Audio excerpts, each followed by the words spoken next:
আপনার এলাকার আশেপাশে এমন কিছু মানুষ চলাফেরা করে, তাদের সম্পর্কে কিছু বলতেছি, তাহলে হয়তো আপনিও চিনতে পারবেন আপনার আশপাশের ওই সকল মানুষগুলোকে। তারা বেশিরভাগ সময় চায়ের দোকানে আড্ডা দিবে, অথবা যেখানে লোকাল গ্যাদারিং হয় তার আশেপাশে আড্ডা দিবে। এই মানুষগুলো সুবিধাবাদী। এই মানুষগুলোর সামনেও যেতে পারবেন না, পেছনেও যেতে পারবেন না, আপনার ভুল ধরবে। মানে সে সবসময় আপনার ভুল ধরতেই থাকবে। আপনি সামনে গেলে বলবে ভুল, পেছনে গেলেও বলবে ভুল। কিন্তু এই মানুষগুলো নিজেদের ভুল কখনো দেখতে পারে না। এরকম মানুষ কিন্তু প্রত্যেকটা গ্রামে, প্রত্যেকটা জায়গায় আছে। আর আপনি হয়তো ওই মানুষগুলোর দ্বারা আপনি নিশ্চিত অপমানিত হয়েছেন। তার কারণ ওই মানুষগুলো সবার সামনে আপনাকে অপমান করবে। কোথায় কোন সিচুয়েশনে কি বলতে হয় তারা এটা জানে না।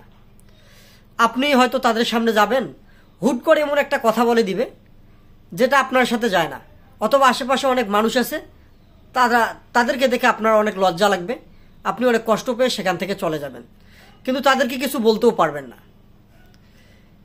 এই সমস্ত ফালতু লোক প্রত্যেকটা গ্রামে, প্রত্যেকটা জায়গায় আছে, এটা নিশ্চিত। এই সমস্ত লোককে কি করতে হবে? এই সমস্ত লোককে যেটা করতে হবে সেটা হলো, সে মুরব্বী হোক আর যে বয়সেরই হোক, সে যদি আপনাকে এই রকমভাবে আঘাত দেয় বা মানুষের সামনে অপমান করে, তাকে সাথে সাথে উত্তর দিয়ে একদম আউট করে দিতে হবে। সাথে সাথে এমনভাবে উত্তর দিতে হবে, তার দুর্বল যে পয়েন্ট আছে সেই পয়েন্টে আঘাত করতে হবে।